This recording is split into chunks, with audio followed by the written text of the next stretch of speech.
All right. Good morning, everyone, and welcome to today's webinar, Affordable Housing Debt Executions in the Capital Region. My name is Courtney Battle, and I'm the Executive Director here at HAND. And we're thrilled to have you join us today and are looking forward to a really informative session. Before we dive in, I want to extend our sincere thanks to our sponsors, Tiber Hudson and Capital One, for their continued support and partnership. Your investment in supporting our members and ultimately creating more equitable communities is truly, truly appreciated. I'd also like to express our gratitude to our incredible panelists. We're honored to be joined today by a suite of industry experts who each bring a unique perspective and a wealth of experience. So thank you for lending your time and expertise to our audience. And of course, thank you to all of our guests that are here with today. We know your time is valuable, and we're excited to have such a diverse and engaged group with us. Your presence means so much to us, and we encourage you to participate actively, ask questions, share thoughts in the chat, and connect with each other. Today's session will run approximately 2 hours and will include an update on legislative landscape, followed by our dynamic panel who will share insights on bond structures, case studies from the DC market, and practical techniques to bridge financing gaps in affordable housing development, among lots of other items. So with that, I have a couple housekeeping notes, and then we'll turn it over to our panel. Please feel free to drop your questions in the Q&A box throughout the session. You should see that button at the bottom of your screen. This webinar is being recorded and will be made available to you after the event. And last but not least, if you are new to HAND, we'd love to chat with you about how you can get more engaged with our network. Please feel free to reach out to myself or Tiana. We have a number of programs throughout the year, just like this one, both in person and virtually, to support our network of professionals doing this very important work in our communities. So we'd love to chat with you more about what that looks like. And speaking of programming, hopefully you saw the slide a little bit earlier, but we have our annual Meeting and Housing Expo coming up on June 5th here in Washington, D.C. at the Omni Shoreham Hotel. This is our annual fundraiser, and it's a wonderful way to hear the latest industry updates, showcase your organization, and connect with your peers. So we hope that you can come out and join us. More information is found on our website, but we're also happy to answer any questions that you may have. And with that, let's go ahead and get started. It's my pleasure to turn the floor over to the panel, and I hope that you enjoy today's program. Thank you.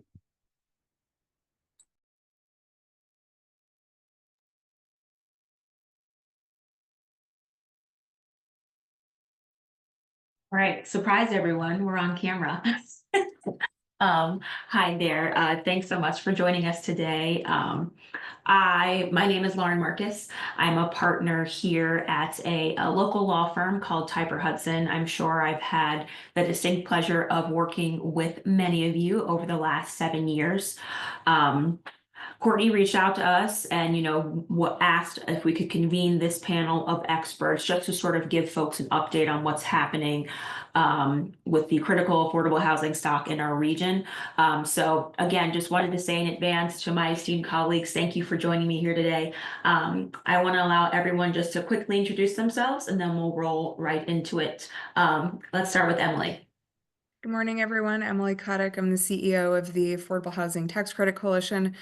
We are a national trade association representing all parts of the affordable housing industry and proud to partner with HAND on a lot of our advocacy in the DMV region. Mr. Newman. Thanks, Lauren. My name is Kent Newman, a partner at Tiber Hudson. I have the honor of working with Lauren Marcus in the DC office.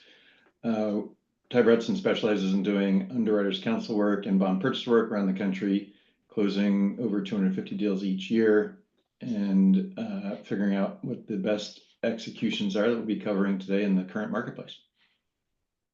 Mr. Delaney. Good morning, Ed Delaney. I'm a Senior Director with Capital One Community Finance based in McLean. I manage the debt and equity originations for Capital One in the Mid-Atlantic and Southeast. Capital One is a top 10 affordable housing lender and low-income housing tax credit investor. And I've had the pleasure of working with Kent Newman and Lauren on many a deal, including one that we just closed. Thanks, Ed. And last but certainly not least, Mr. Bracco. Yep. Good morning, everybody. I'm Nick Bracco. I'm Vice President and Regional Project Partner with Lincoln Avenue Communities. We are a national owner, operator, developer of affordable and workforce housing across the country. We're currently in 28 states, just about 200 total properties, and just over, I think, 31,000 units. So excited to be here with y'all and talk a little bit about some of the exciting things we're doing with this team in Northern Virginia. So thanks so much. Thanks so much. All right. Emily, I'll hand it over to you, and I think we can go ahead and get right into the legislative update. Great, thank you. Well, what is going on in Washington, D.C. these days? I'll tell you what, if you saw me give a policy update recently and you think you've seen it all, two of my slides for today's presentation became outdated overnight. So certainly a ever-changing landscape here, and trying to distill for you all what it really means for affordable housing, or could mean, and both the low-income housing tax credit and private activity bonds. So if we could start the slides. Oh, am I not sharing my screen? I do not see them. Hmm. Other people do, sorry. No. That is totally my fault. There we go. All right, so we're still in the first 100 days, guys. Lots happened. Tried to fit it all on a slide. I think this is a pretty, about as concise a summary as I can make it, but kind of the quick review here. So, we've been seeing a ton of executive orders starting day one.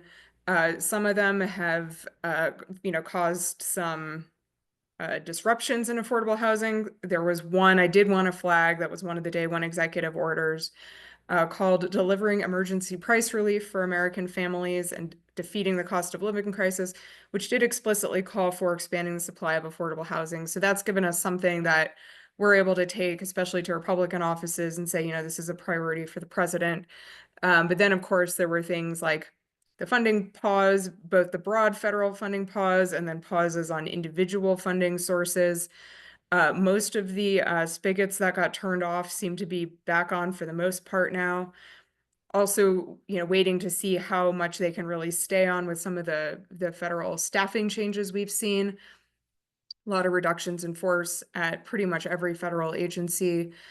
So far, haven't heard of many specific disruptions affecting affordable housing developments, a few here and there. One thing we were watching for example, was HUD going to put out their income limits on or around April 1st like they were supposed to, since the income limits come out of PD&R, and PD&R just got gutted, but they came out on April 1st. So, we're just kind of watching to see how some of this stuff plays out. The fact that we haven't seen as many direct hits yet doesn't mean that there won't be any.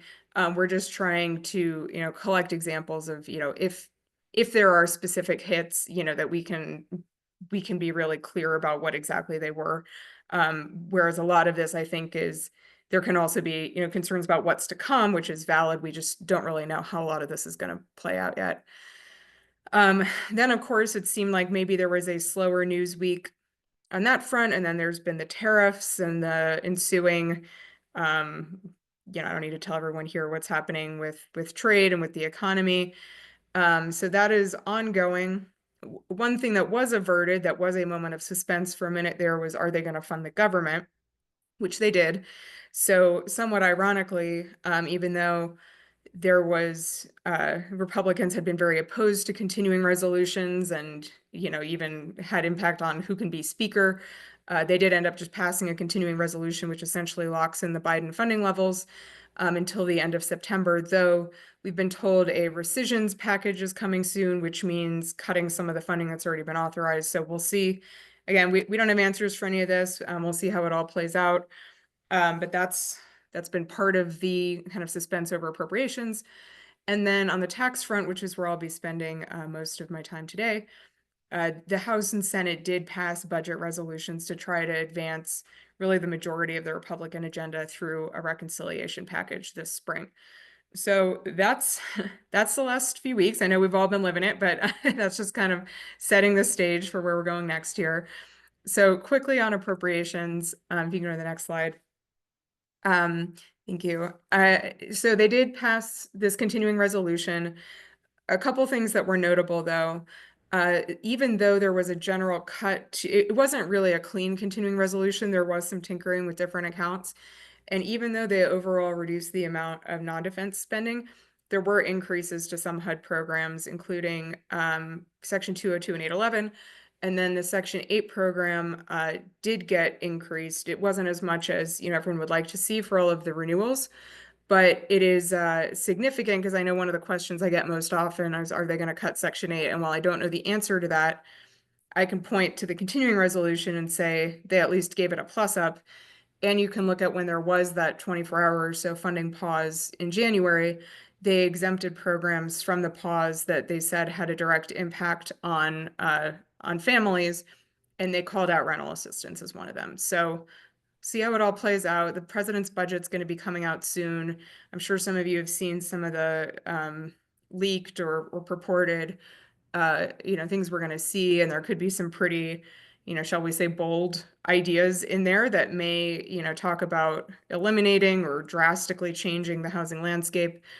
That's not to say they might not pursue some of these things, but I would just remind everyone, I think we all remember when in 2017 the leaked president's budget came out and it said they're going to zero out public housing, they're going to zero out home, they're going to zero out this and that, and then at the end of the day none of those programs got zeroed out. Some of them actually got slight increases over the course of the administration. And that's because, Congress theoretically has the purse strings. And, we've got Susan Collins, who's been a big supporter of housing as chair of the Appropriations Committee. It's difficult for me to imagine her presiding over, major cuts to some of these core programs. But that's not to say things can't change. And obviously, this president has more influence over Congress than probably any for a while. So I'm not trying to, say anything is totally safe here, but I just, wouldn't take what the president may put out in the budget and say, HUD's about to get gutted necessarily, because that's still up to Congress. So we're watching for that. But in the meantime, no new news. They're still waiting for the budget to come out in the next few weeks, see what happens with rescissions, but live to fight another day on appropriations. So moving on to the next slide for tax legislation, which is where the action really is right now. I'm sorry, there you go. So this is about as must pass as tax legislation ever gets. If Republicans fail to act, or Congress fails to act, but right now Republicans are doing this on their own, everyone's taxes will go up January 1st. You'll see the withholding come out of your paycheck immediately, and Republicans are going to be holding the bag. So that's with the expiration of the Tax Cuts and Jobs Act. So they're trying to not only extend all of these tax cuts, but also really roll into it pretty much the whole domestic agenda for the Republican Party. And the way that they do this is through the budget reconciliation process, which is where if one party has control of all the chambers and the White House, you can do it with just one party. You bypass the 60 vote threshold in the Senate. You can do it with only 50 votes. What we're used to seeing in the past few years where this has been possible is one senator then has the power to hold up the whole budget resolution. We remember this with John McCain, the thumbs down on the Affordable Care Act, Joe Manchin tanking Build Back Better. This time they've got a pretty comfortable margin in the Senate. It's a couple of unruly House members that they're having to contend with this extremely narrow margin in the House. And depending who's showing up to the chamber that day, they can only afford to lose 1-2 votes on this package. So that's kind of the general landscape. If you can go to the next slide, here's what they're trying to work through right now. So they spent the last several months trying to figure out, are we going to do this in one reconciliation bill or two? And the reason that's significant is because it depends on when they get to tax and how much money they're going to have for tax. So the House has been pursuing an approach, which seems to be the winner now, saying, we've got this crazy narrow margin in the House. Lightning's not going to strike twice. We need to do one bill that basically has everything in it we want to do. It's got tax, it's got border, it's got energy, it's got defense. And the idea there is, while there might be some bitter pills for some members to swallow, there's going to be enough in there that everyone can go home to their district or state and be, excited about something in there. Like maybe there are some fiscal hawks who have to, you don't get as many cuts as they want, but at least they're excited about the border policy in there, just for example. The Senate was saying, why don't we have some early wins on border, and then we can get to tax later. So that's what they were trying to do for a while. Looks like they're moving ahead now with this one bill resolution. The Senate and House have both passed it. So they are trying to figure out how to knock all of this stuff out. Obviously, every member has their pet issues. The president has his own pet issues, which don't necessarily align with some of the ones in Congress. So, one of the things that's been interesting to watch is this idea of how much they're going to pay for. And I'm sure you've all heard this concept now called the current policy baseline, which is a new accounting approach, which basically says if something is the policy now, when we extend it, it's essentially free. We don't have to pay for it, which has never been used before. And you can kind of imagine the logical extensions of it, but it appears to be the direction they're heading, which means $4.5 trillion worth of tax cuts that they want to extend. They now don't have to find $4.5 trillion worth of pay-fors to say that they paid for it. So there are still some fiscal hawks in the party who are saying, wait a minute, that's not really how this works. And also we want to see cuts even if we didn't do that. And so they're trying to figure out, how much do they really need to cut? Are they really going to go for this current policy baseline, which it looks like they are? But how much do they have to pay for? What are they going to fit into here? One thing that's really different from the 2017 Tax Cuts and Jobs Act exercise, which I think is very relevant to everyone here, is they're not trying to make it revenue neutral within the tax code or period, but especially within the tax code. So some of the pay-fors they're talking about are coming from non-tax items like Medicaid, which has its whole other set of issues. But private activity bonds, for example, not on the chopping block the way that they were in 2017, where they were needing to find these pay-fors from other tax programs. So we've talked to a lot of members directly, to committee staff, and every time we bring up private activity bonds, they say no one's trying to cut those, and the only people talking about it are you guys.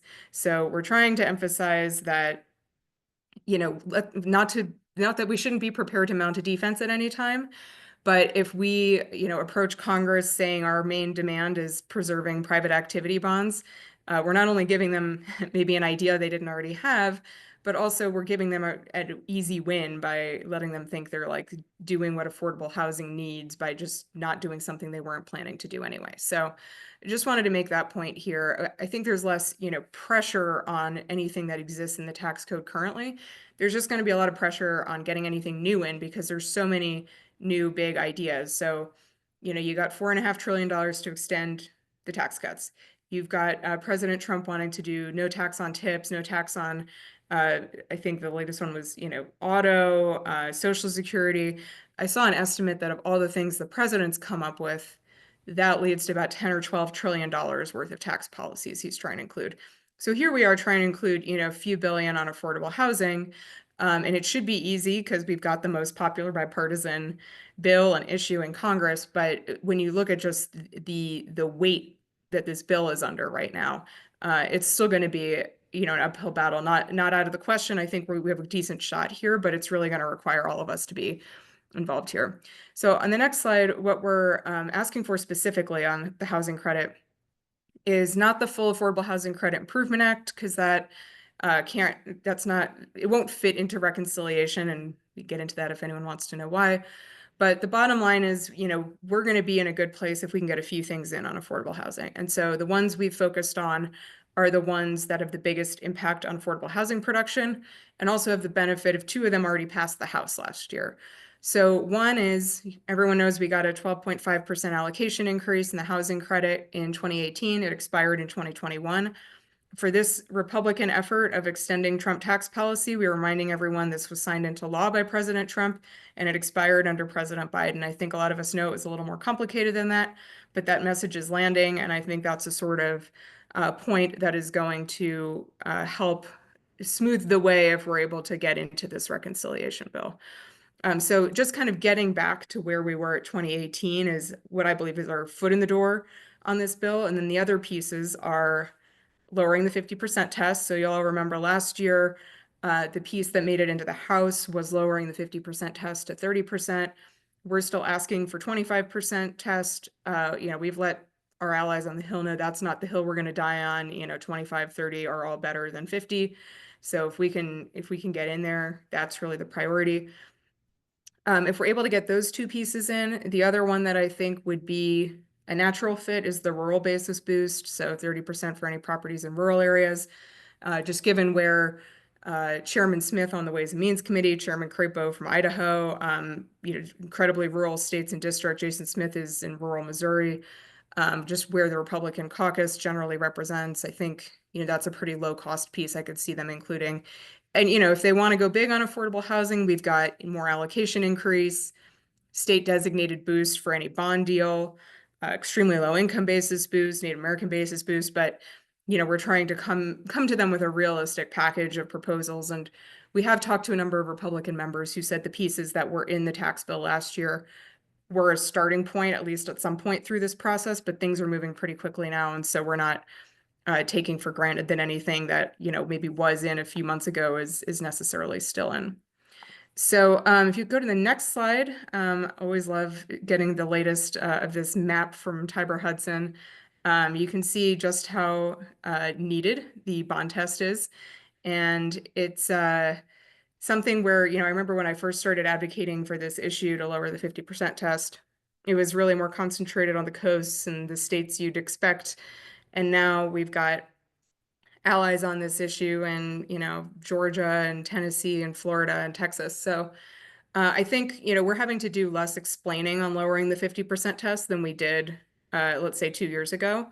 Now it's really just kind of a matter of, is there room in the next tax bill for affordable housing period? And if there is, I think there's a very, very good chance that this piece makes it in.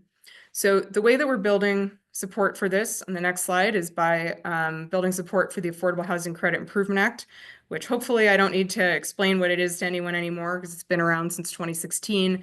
27 provisions to expand and strengthen the housing credit.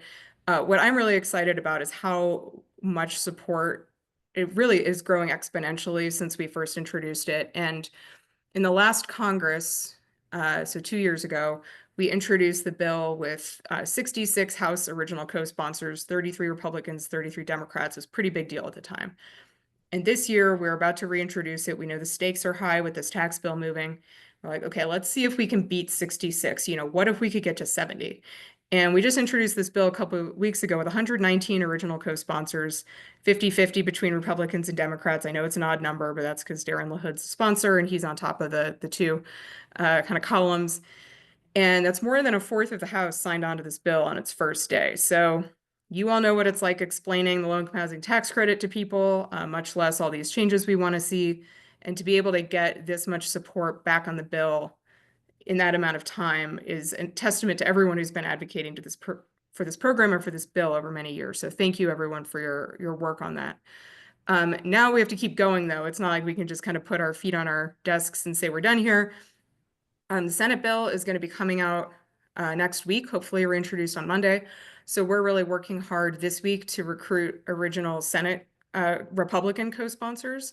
I'll talk specifically about your delegation. I know you don't have any in Maryland and Virginia, but this is kind of funny. Senator Cantwell's office said, you guys don't need to worry about recruiting Senate Democrats right now.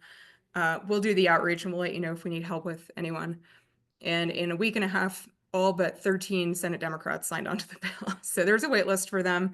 Not everyone from Maryland and Virginia is on, so we'll talk about that in a sec. But we're really focused on Senate Republicans right now. And just so you all know, right now we have a list of 7 Republicans who are going to be on it. So we've got Senators Young and Blackburn, who are our leads.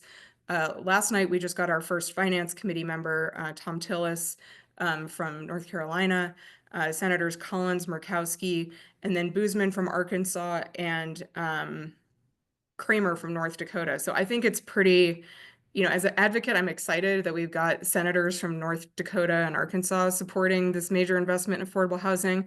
From a policy perspective, it's, kind of depressing that these states have, that this is a North Dakota and Arkansas issue, and maybe it wasn't a few years ago. But their support is very welcome. And so that's where we're focused this week. So if you can go to the next slide, I'm just flagging a couple of things on what's new here. This is kind of in the weeds, but I know that Han does a lot of work on kind of local regulations and zoning. And so in the Senate bill, last Congress, there was a provision that wasn't in the House bill. It's called a sense of Congress, so it means it doesn't have any teeth. It's just kind of a general statement, but it says that basically we should do more to reduce overly burdensome regulations for affordable housing, and that provision has been added to the House bill. So we've only heard 2 House members say they needed, to take more of a look at that provision. Doesn't seem to be a problem, and we got a 4th of the House on right away anyway. But I just wanted everyone to be aware of that. And then we have one new lead, and I'll show him in a second. So on the Senate side, on the next slide, we've got our same cast of characters. Oh, sorry, and here's the impact. 1.6 million affordable homes over the next 10 years if we get this whole thing done, which we're going to have to do some modified version. And I know Novogradac will put out their new estimates for that, but it would be huge. It wouldn't solve the entire affordable housing crisis, but it'd be about the biggest investment in a couple of decades. So on the next slide, you can see our Senate leads are same as before. This year, it's going to be a Todd Young bill instead of a Marie Cantwell bill because Senate Republicans took control. The next slide, we've got a new lead on the House side, which is Randy Feenstra. So he's from Iowa, again, a very rural district, Ways and Means Committee member. He's been out there a lot in the last couple of weeks promoting the AHCIA. So we're excited to be working with him on the team. And then, of course, from your area, Don Beyer is still one of the leads on the bill. So the last thing I'll say just about the House support, which I'm very excited about, obviously, on the next slide is where our original co-sponsors are. The lighter blue color is where the Democrats have signed on, but they're still waiting in a queue.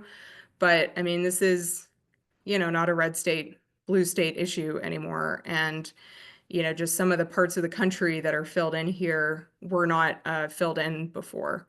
So, let's just keep it going. For the DMV area specifically, the next slide, you can see who's on and who's not. And here's one of the ones I'm happy to say is outdated. So Congresswoman April McClain Delaney just got into the queue last night. So you do have another, or your first House member from Maryland who signed on. Senator Warner signed on. He's on the Finance Committee, so he's going to be prioritized among the 30-some Senate Democrats to be official on the list. Senator Kaine signed on right away, and same with Van Hollen, so we'll see when they get on. Your new senator, Senator Alsobrooks, has not signed on yet. Wouldn't necessarily say it's a problem. Again, she's going to be about number 40 in line if she gets on, but just, given the housing needs in Maryland, I think it would just be good for you all to, make sure you're getting in front of her and make sure she understands the housing credit specifically. You've also got a couple Virginia Republicans got on as originals, so Roger Whitman and Jennifer Kiggins, but we'd love to see the other 3 Republicans from Virginia get on.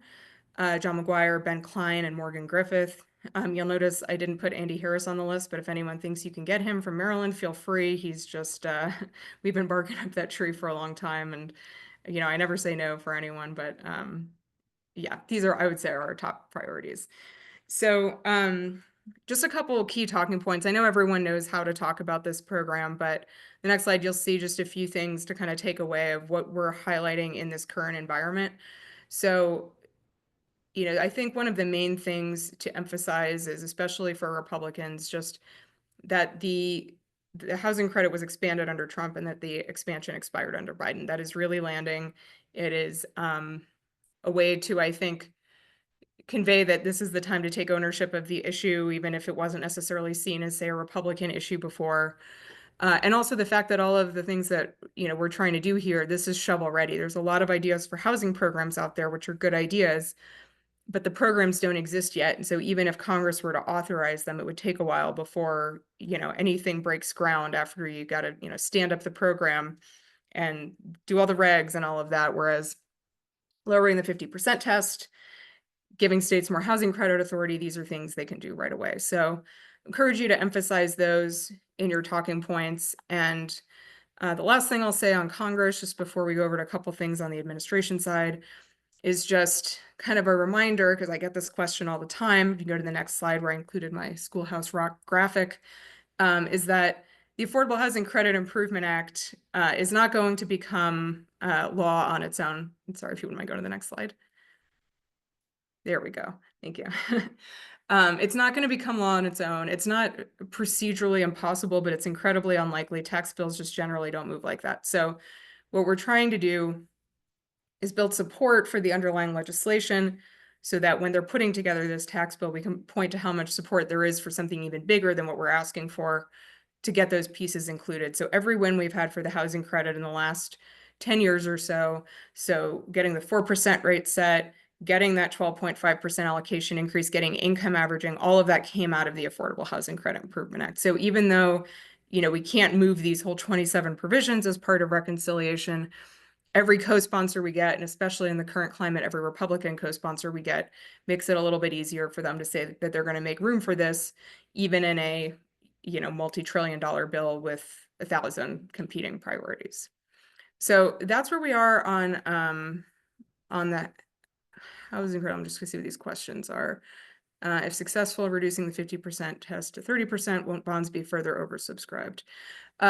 No, so the idea is if you have to put half of each project has to come from bonds right now. If you lower it to 30%, or let's say we lower it to 25% because the math is easier, then with the same amount of bonds, you could finance enough bonds to get your 4% credits on 2 projects instead of 1. So you're essentially doubling what each state could do with its bond cap. So they could either put that extra bond cap into twice as much affordable housing. They could put it into rail or hospitals or whatever else they do with their bonds. So we're framing it as an efficiency as well. But you basically just need fewer bonds per project to qualify for your 4% credits. All right, so just a few things on the administration side. The president confirmed his cabinet, I believe, faster than any president has before. So we're learning a lot and quickly about some of the new appointees. If you can go to the next slide. So we've got Scott Bessent, who's obviously, Treasury oversees the low-income housing tax credit and bonds. But, pretty much lately his time is on tariffs and some bigger issues than getting into that level of weeds on tax. Scott Turner's the new HUD secretary. I'm sure everyone's seen he's been really out front on opportunity zones. Haven't really heard a position from the administration one way or the other on the housing credit. One thing we're watching for at FHFA is Bill Pulte and what he's going to do with Fannie and Freddie. He's made some pretty big shakeups at the agency since being confirmed only a few weeks ago.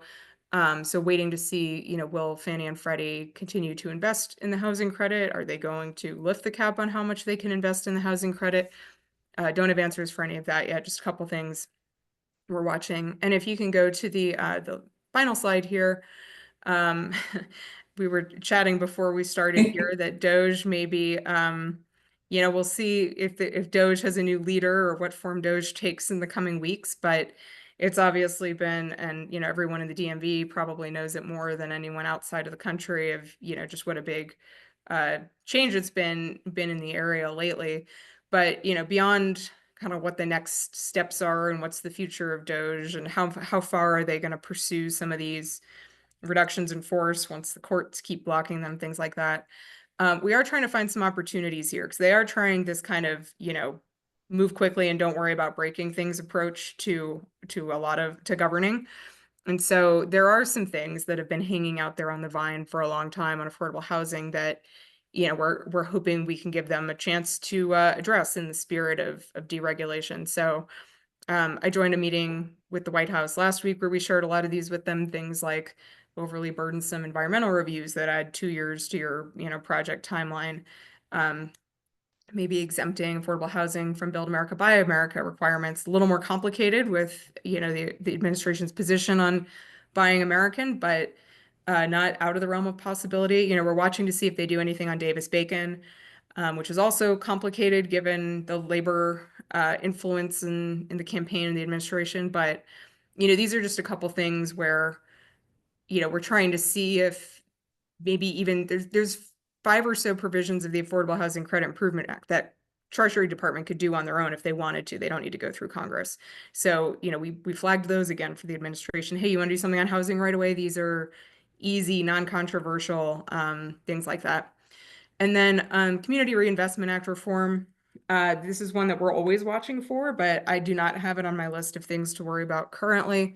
And that's because the Biden administration regulations, which had already been stuck in court, are now in the process of being officially rescinded.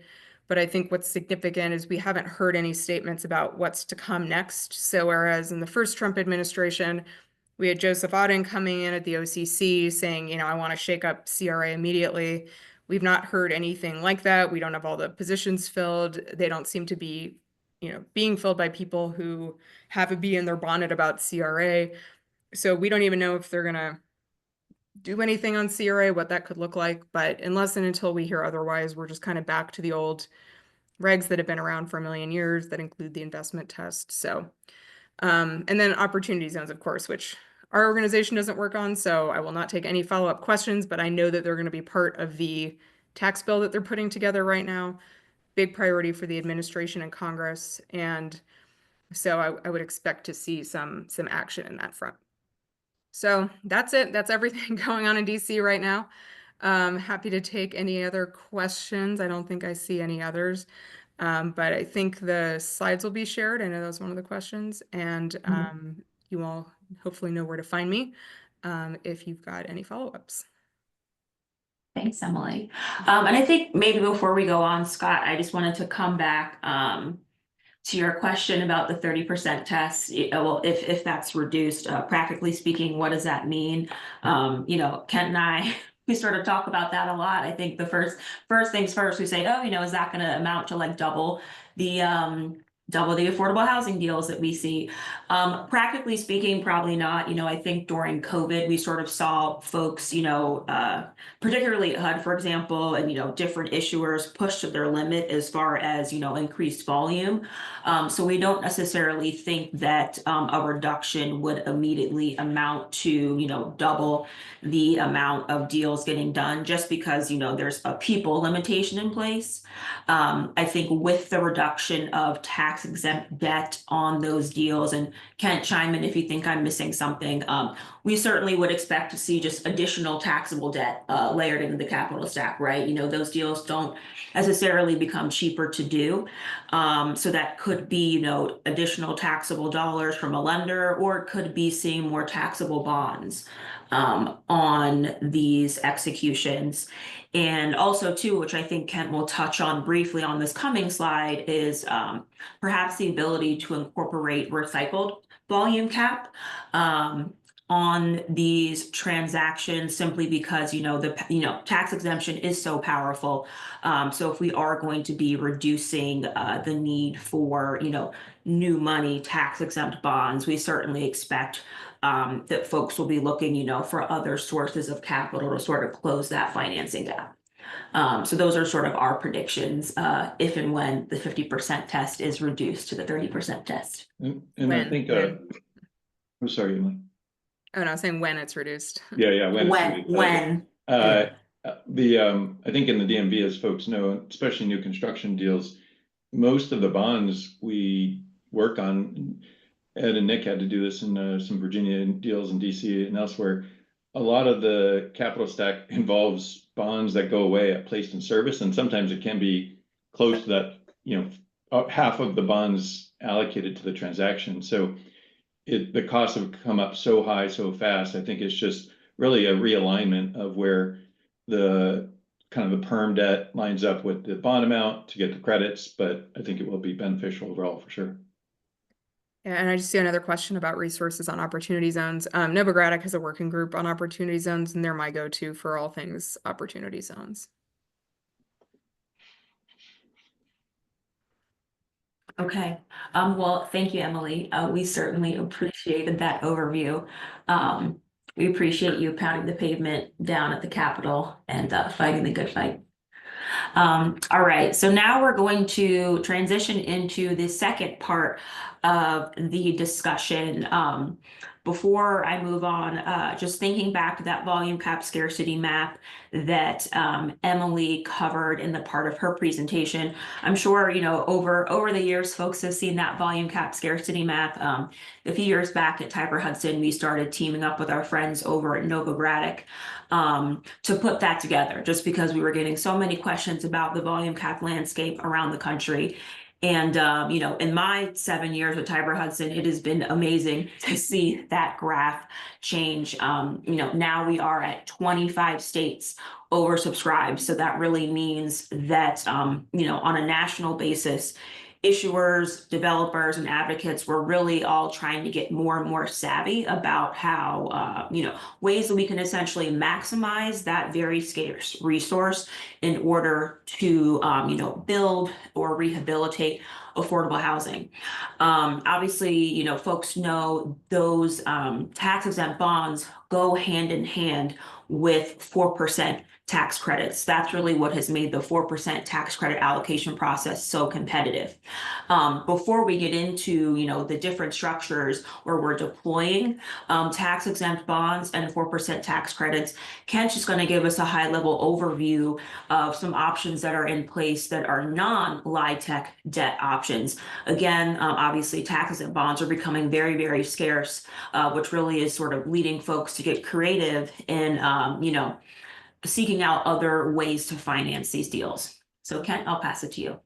Yeah, and that's just as a summary, as Lauren mentioned, most of our work still is in the 4% tax and bond space. But we do now work on a fair number of non-LIHTC tax exempt executions. For those that are not as familiar with how to obtain tax exempt financing, even without tax credits, there are several ways to do so. In the district, there's been a few transactions with the first category of 501c3 bonds. Those are actually still issued by a municipality, like either DCHFA or other DC government agencies. There's unlimited volume cap, so you don't have to actually go for private activity bonds.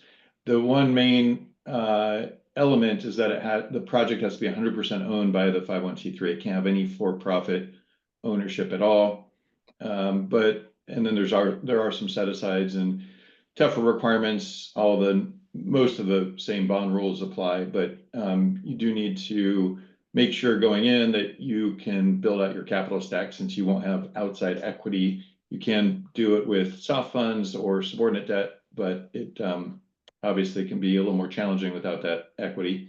Essential function or governmental bonds are also a way to get tax exempt debt in your transaction, but in that context, it has to be 100% owned by the municipality. So if a housing authority owns assets, maybe like Montgomery County HOC has done some of these deals, they own the projects, and they could get tax exempt debt and structure these in various ways. One thing I'll mention on that is a lot of people think that if you do 501c3 bonds, it has something to do with the way the bonds are structured. That's not actually the case. You can structure these bonds just like the same way you would do for 4% LIHTC executions. A few main differences. The underwriting terms might be slightly different. I know the GSEs do slightly change their underwriting criteria for non-LIHTC versus LIHTC. There may be some new options available. For example, Freddie Mac that we'll talk about with the Nick's deal. His was one of the first, in fact, the first, I think, forward bond credit enhanced LIHTC deal that Freddie Mac had done at least in a decade or more. But they are allowing it to take place more on a regular basis, I'll say, in a non-LIHTC execution. So that's something you can explore as well. The other thing to keep in mind is, since these deals don't have the tax credit compliance period associated with 4% deals, you can often structure them for a shorter duration if that improves the economics. For example, we do often these at 10-year terms instead of 15 to 18-year terms. Lauren mentioned recycled bonds. That we think is a really big opportunity for states to tap into. It's effectively previously issued multifamily deals that were used on LIHTC transactions that are able to be recycled if they're coming due within 4 years, being redeemed. They can be recycled one time into another multifamily deal, but they do not come with tax credits. The maximum maturity date has to be under 34 years, but they can be used, I think, in the context we'll start seeing them when the 50% test gets reduced. We will start, I think a lot of states will start tapping into these to help supplement new money bonds so that they are able to effectively build out the capital stack in a similar tax exempt capacity. The last category I'll mention for tax exempt executions. A lot of folks are probably have closed deals a decade or more ago. Transactions may have paid down some of their outstanding debt, but the tax code does allow, if the bonds that are outstanding are prepayable within 90 days, you are able to take the outstanding balance of that tax-exempt debt and refinance it into a new structure. So if you can prepay the old bonds and keep the tax exemption outstanding on the whatever's outstanding, you're able to do that with a different execution, different set of bond documents. I will note that it's not uncommon for these deals that were done, 10 or more years ago to probably support more debt. And that's where you could do a bifurcated structure of tax exempt up to the outstanding balance and taxable for the difference, and get a blended rate that hopefully would be better than if you just did a taxable refund and refunding altogether, maybe either waiting for a new LIHTC execution or just taking advantage of tax exemption in the market. So pass it back to you, Lauren. All right, so let's now, we're going to go ahead and roll into some what I would really say the two most popular structures or executions that we're seeing not only in the DMV, but also around the country. The first being the cashback forward structure. So this cashback forward structure, thank you to Mr. Newman. He actually created this structure back in, I think it was 2018 or 2019. It first gained popularity in Texas, where it was particularly powerful because in Texas, folks are not allowed to use drawdown bonds. So this essentially created a synthetic drawdown bond structure, if you will. The cashback forward is going to work well with any tax exempt financing that involves a forward commitment from a permanent lender to purchase debt at conversion. So that's really, anyone looking at a private placement transaction, whether it be with Freddie Mac's typical TEL program, or just a private placement with any bank. Essentially, it involves us taking that execution and layering on an initial publicly offered debt execution with your tax-exempt bonds. I know that we mentioned, obviously, volume cap scarcity, and this structure does a really great job of allowing us to sort of navigate, the natural constraints that are in place with your 50% test.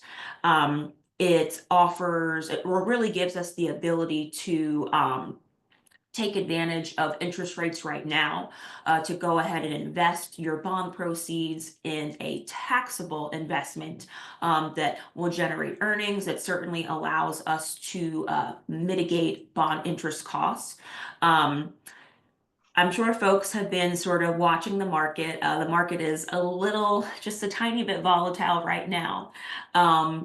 But prior to now, we were certainly in what we call a positive arbitrage environment. And that really means that we're able to, generate enough earnings on the bond proceeds to offset a borrower's out-of-pocket cost for bond interest. And some other benefits that we're going to get into, which is a huge benefit actually. Here, we're able to generate additional equity on your project. Everyone loves an equity boost, if you will.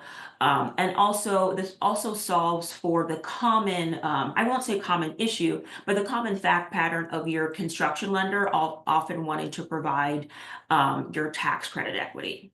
Ed finds himself in that position quite often. Yes, Ed is no stranger to this dynamic. All right. Did you guys, just Ed, on that point real quick, before we get into the structure details, you guys are still seemingly, and as do other financial institutions, seem to be interested in many cases to do both the construction and the equity and likely the perm. That's still a dynamic you see continuing on? Yeah, absolutely. Many of the CRA motivated investors also have to focus on debt. And as we talked about earlier, CRA reform that was passed not too long ago is not happening. So in the CRA exam, we have usually a 2-to-1 debt need to our investment need. So in order for us to invest that scarce capital of the tax credit equity, we generally need to get the debt. And there you go. We can solve for that. We can work around that. Thanks, Ed. So this slide here, if in the event folks don't want to go down the rabbit hole of a 100-page indenture that describes the bond mechanics, this graph here does a great job of sort of explaining to folks, you know, that really like the key players in the structure and also the way that the money flows. So at the outset here, we of course have our borrower, a trustee, the initial cashback bondholder, and the construction lender. So really what's key in this structure is that these bonds are initially offered to the capital markets by an underwriter, which means that the folks supplying debt and equity to the project are never, you know, during this cashback period, they're never the holder of the bond proceeds. That's very important. This is also a cash collateralized bond structure, meaning that in order for our borrower to tap into the bond proceeds, they're going to need taxable dollars, whether it be from their construction lender or another source, to first flow into the trustee. So what we're covering here initially is going to be that exchange of bond proceeds in our bond. It's all electronic, but that's an exchange between the trustee and the initial cashback bondholder. And now what we see, of course, is these bond proceeds, they are 100% funded on day one. And the borrower, of course, is looking to spend them probably as quickly as possible because they want to meet their 50% test. So in order for the borrower to access any of those bond proceeds on hand with the trustee, our construction lender is first funding into our trustee. We call that funding into the trust estate. And that, of course, allows the trustee to deploy the bond proceeds to the borrower. And we are rapidly building some beautiful modular housing with zero construction delays here. So now we've just watched our Nick's deal is just going to be just perfect like that, right? Yes, this is exactly what Nick's deal looks like. We see now the trustee, let's call it on this side, is holding an amount that's equal to 100% of the bond proceeds. However, we know those bond proceeds have been expended, so now the trustee is holding this collateral. We see that the construction lender, they're hanging on to one more dollar, that's called that $1 million. It's not uncommon for lenders to bridge equity. So let's just say this final tranche here, going straight from construction lender to borrower, we're not needing that to collateralize the bonds. So now we've gone ahead and met our 50% test. Our borrower now is working to place the project in service. So now we're ready to convert our project. A few things are key here. Number one, this construction lender, they were in it for, they were here for a good time, not a long time. So we're going to see them be paid off by our permanent lender and another tranche of equity. And now our permanent lender is going to be stepping into the first lien position. What's also key is that we want to watch the payoff of our initial cashback bondholders. So the trustee was holding all they needed to pay off these initial cashback bondholders. And those cashback bondholders, they were in it. They got their tax exempt interest payments. They've been paid off and they're happy. And they're just off in the world waiting to deploy their cash elsewhere. But what's important here is at this level, there's going to be a pay down. So let's say, these $3 bills, let's call that $30 million of bonds. That's what we needed for the borrower to meet their 50% test. But let's imagine that in the permanent phase, they can really support $15 million worth of permanent debt. So once the bonds are tendered back to the trustee and we pay off our initial cashback holder, there's going to be that pay down. And then once we pay that down, what we see is the remaining amount being tendered to our permanent lender. And now our permanent lender has made a tax exempt, whether they have a tax exempt loan on the project, and let's call the amount 15 million. And so every month our borrower now is just making P&I payments to the permanent lender.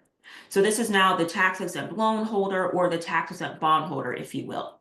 And so the borrower, their responsibility runs to this entity. And now this is what we call our private placement mode of the transaction. And Lauren, there's a question on for folks sure. that may not be as familiar with the different structures. And this is pretty advanced stuff, so feel free to reach out afterwards. We provide free trainings in individual deals or structures if helpful, because we know not everyone is super familiar with these executions, especially the ones that are slightly more complicated, but provide some benefits that we'll get into.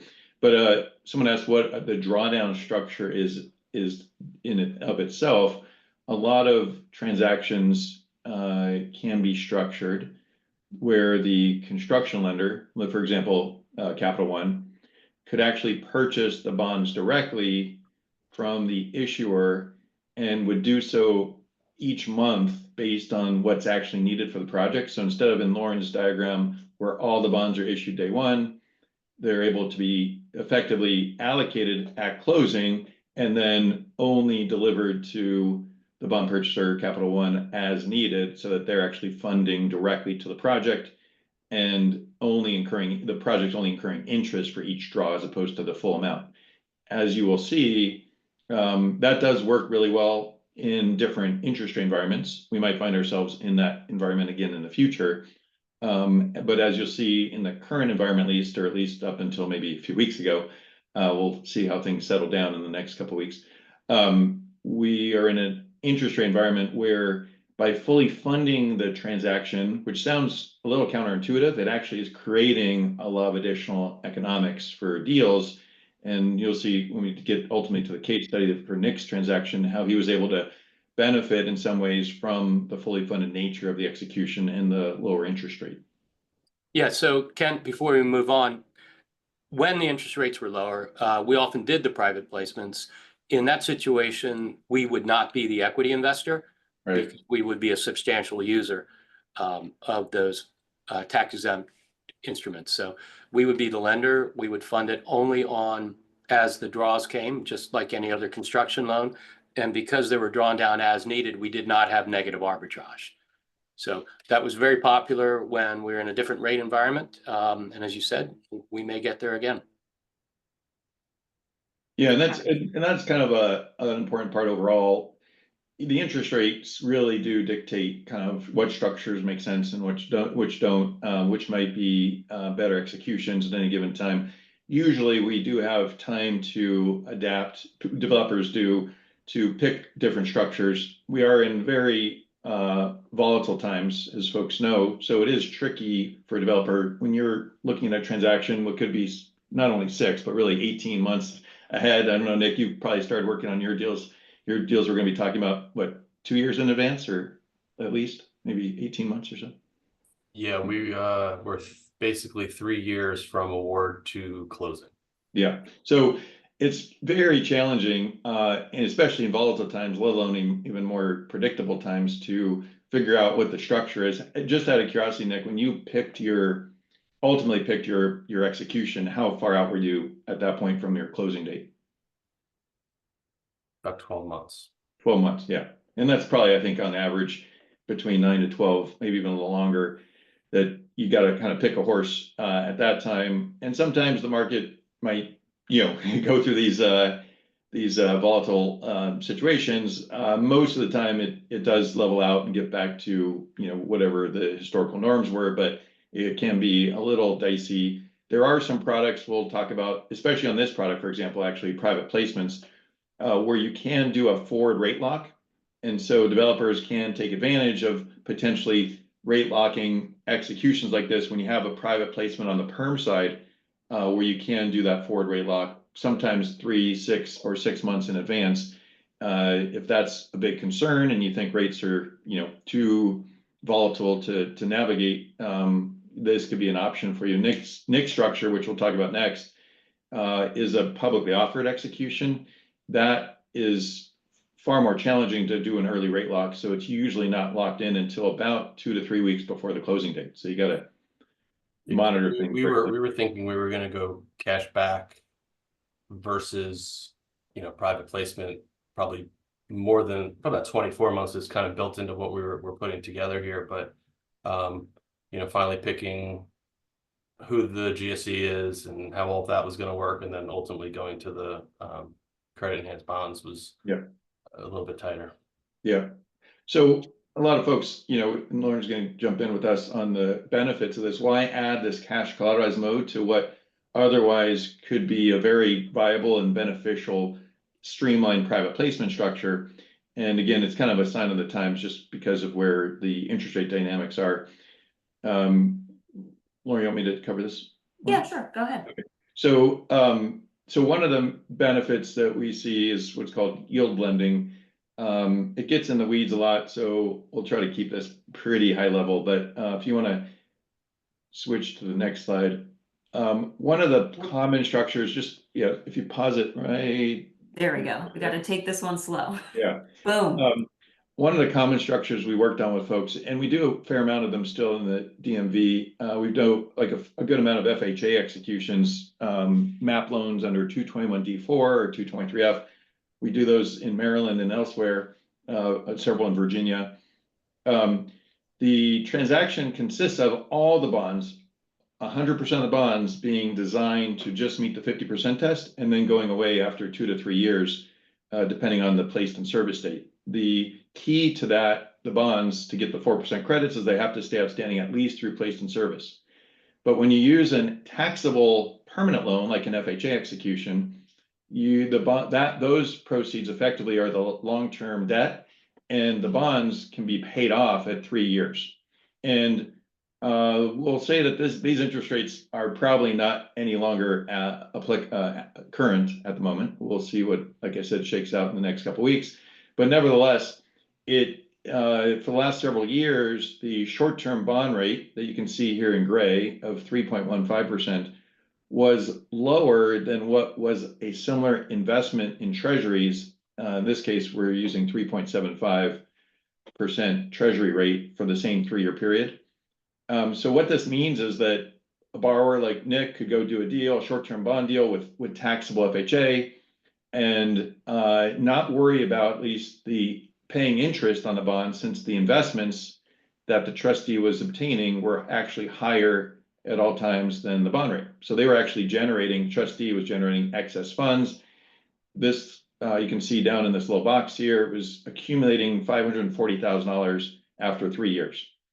Unfortunately, the good news is they didn't pay any interest on the bonds. The bad news is that you can't keep it. There is a provision in the code that says you have to rebate back any monies above the bond yield. So the trustee would cut a check after closing for this $540,000, and bonds would be redeemed, and the borrower would pay their taxable mortgage rate going forward, still subject to all the regulatory requirements.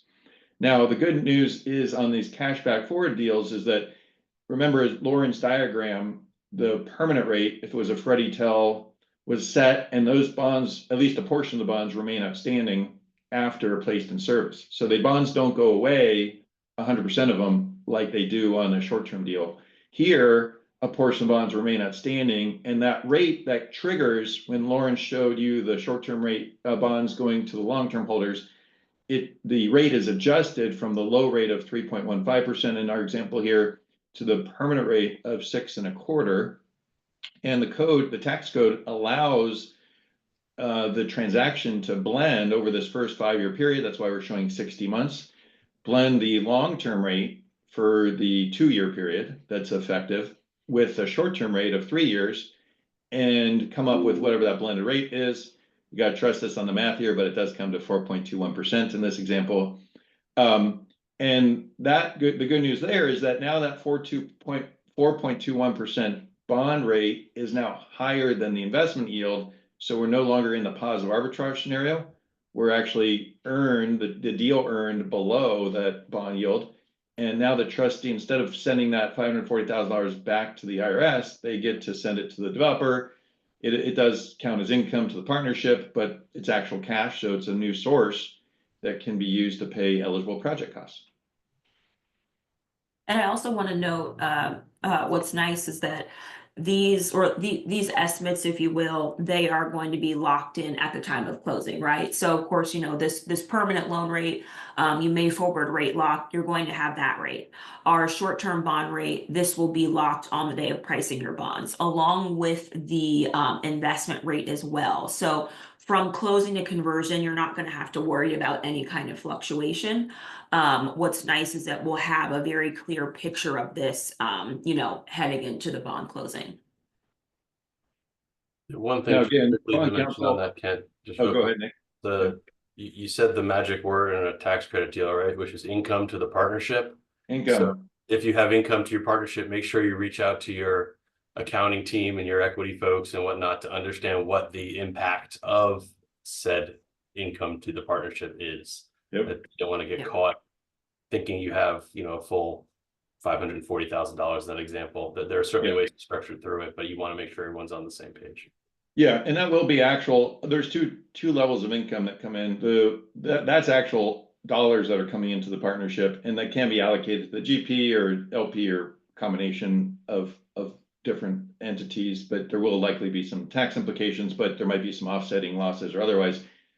When we get into the additional equity that Lauren mentioned, on a standard bond structure versus a cashback forward, this is where you definitely want to mention it to your accountant firm, your equity investor. Ed can't, he needs to know about it in advance if he's going to have to factor in the income.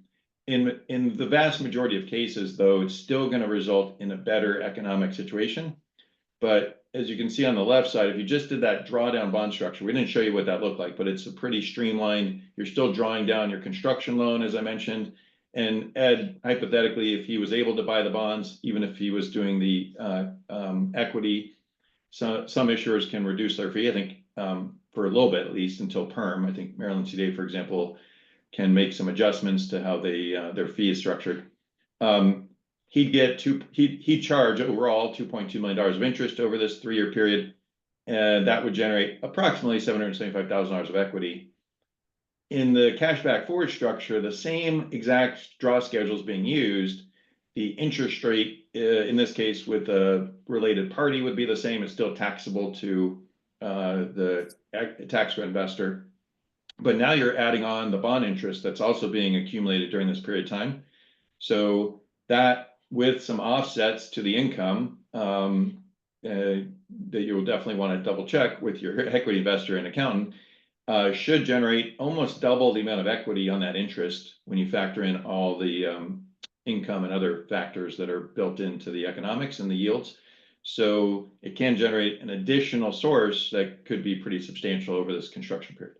This usually comes in, Nick, correct me if I'm wrong, I assume this, for the most part, this is reflected on your one of your final capital contributions, for example, that either at completion or even conversion.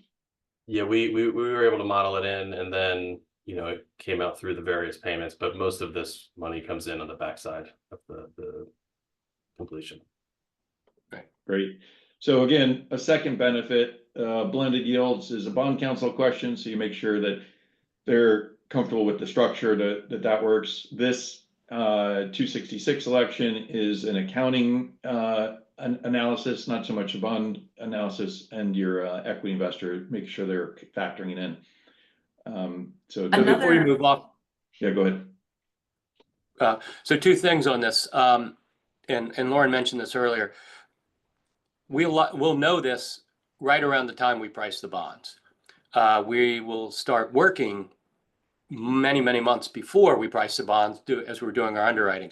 So a lot of these numbers are going to be moving, and they're going to be fluctuating throughout the term until that time. So we do have to, everybody, construction lender, perm lender, equity investor, all have to be aware of this. It may have an impact if we've seen, and unfortunately sometimes we do, kind of a rapid interest rate change just before everything's priced.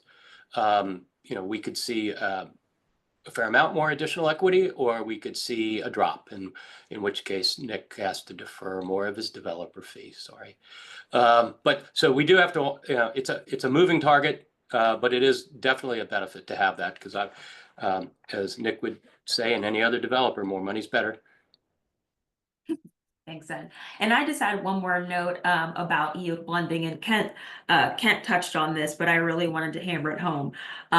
We love the idea of yield blending, but it is very important to have that conversation with bond counsel very early in your transaction, because that really is a tax decision that their tax partner on the deal needs to sort of have a final say in. I do sort of want to highlight that since creating this structure a few years back, we've really done a lot of work with educating different bond counsel firms around the country. And I'd say an overwhelming majority of bond counsel firms in the country and, in the DMV area, they do allow yield blending. Again, we do just want to bring it up very early, because it could be that, for example, a bond firm that's doing your deal in DC, perhaps their partners in a different office in the country have worked on a cashback forward structure, but perhaps they haven't. So we really want to bring them into that conversation early, show them past precedent, just to get them comfortable, so that, again, we can sort of lock these assumptions into your calculations, and you're not sort of surprised on the day before pricing that all of a sudden bond counsel won't allow yield blending. All right, so we never want to hide the ball. If you are sort of going down the path of a private placement and you do decide that you want to add this cashback forward component to it, there are going to be some additional costs. Like we mentioned, this does involve a publicly offered component on the front end. So you are going to have to bring in an underwriter to sell those bonds to the public market. And of course, Kent and I, we'd be acting as their counsel. Because these bonds are, publicly offered, and of course, we're always looking to secure the best rate. These bonds are rated. These are cash collateralized bonds. So we're always expecting the highest possible rating, a AAA rating. But of course, there is a fee for the rating agency, and you see some other additional costs. What is nice is that you can factor some of this cost of issuance into basis. So there may be a little bit of additional equity generated there. So really, these estimates, I think, are built around a $30 million bond transaction. And so we estimate layering the cashback piece to, something to the tune of an additional $190,000. Yeah, it's been done for a while, but a lot of bond cost of issuance now can be included in your basis calculation and get some additional equity. I'll help offset. And again, this is just sort of a comparison really between your standard drawdown and the cashback forward here. Again, despite the added costs that come along with, bringing in an underwriter and their counsel, I think, it's pretty clear here that there are still a really good amount of savings. And that really, again, is due to, the additional equity generated and the ability to yield blend and retain some of those positive earnings and dump them back into the project. And this type of comparison, like I said, the interest rates are going to impact the viability.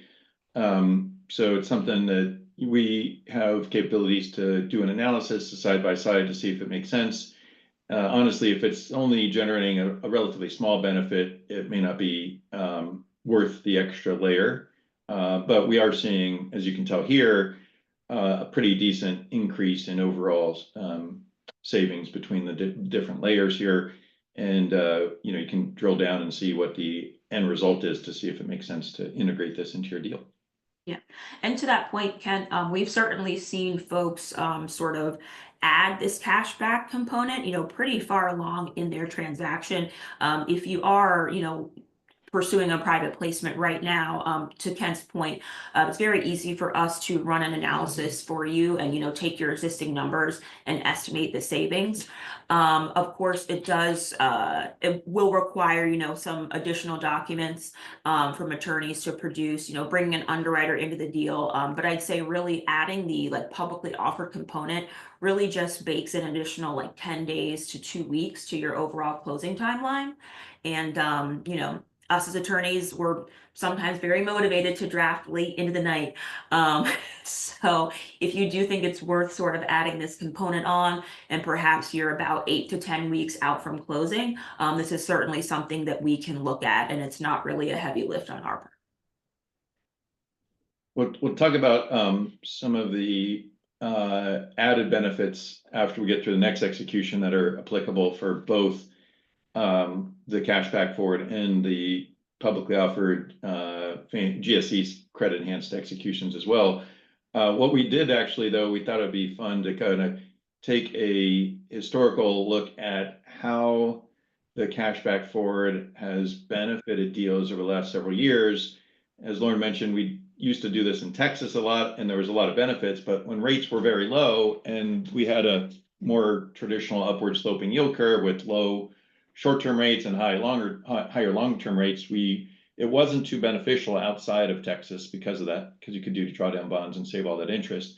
But you'll see that as rates started moving up quickly around the middle of 2022, the black line there is showing the net benefit on actual interest rate data that was closed over time. So there's a pretty sizable execution benefit still across the board.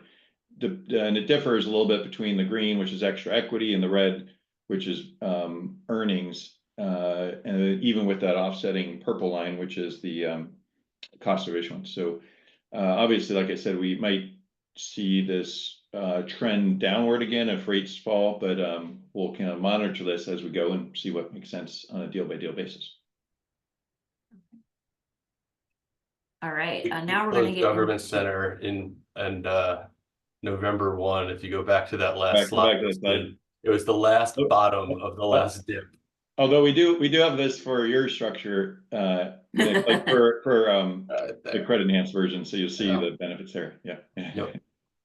All right, now we're going to transition into another long-term bond structure.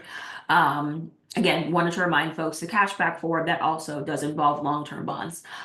So next we're going to talk about our long-term bonds that are GSE credit enhanced. Can you maybe give us just a little overview of, how, some of the, or I guess an overview of basically what we have here on this slide, sort of the different flavors that we might see this structure? Yeah, no, thanks, Lauren. Yeah, so this is actually long-term tax-exempt bonds, long-term in the sense of usually 16 to 18 years. Been around for a long time. They publicly offered, though, private placements, I'll say, were really popular the last decade when rates were very low, as mentioned. When we work with Ed and his team, and even a lot of folks at Lincoln Avenue, we've been doing private placements for a long time, prior to maybe 3 or 4 years ago.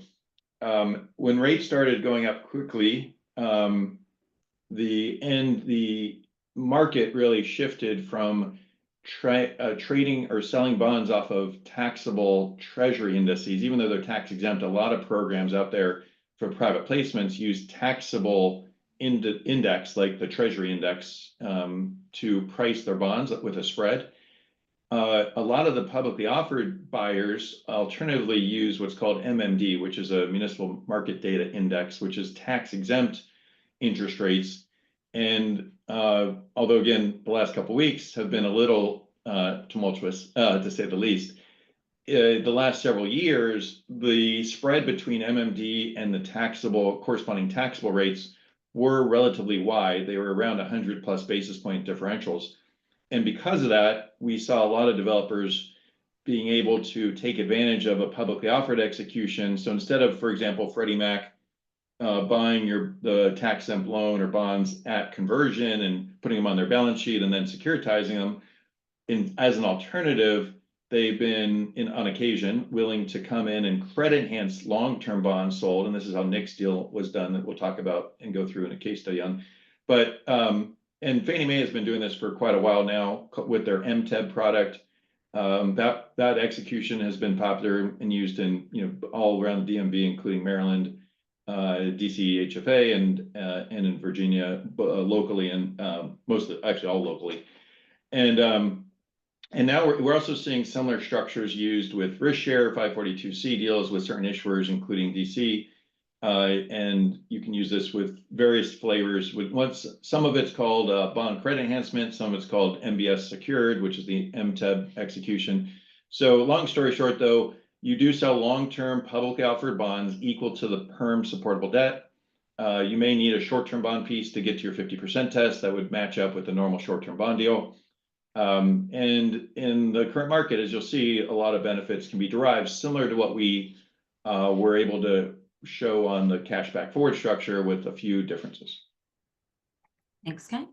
And one thing I'd like to say before you move on again, and Sure. maybe you get to it later, I didn't see it. An advantage of this structure is this is an opportunity where the construction lender and the LIHTC investor can be one, Yeah.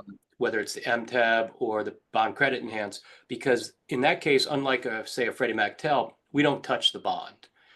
We're providing a taxable loan for that collateral during the construction period.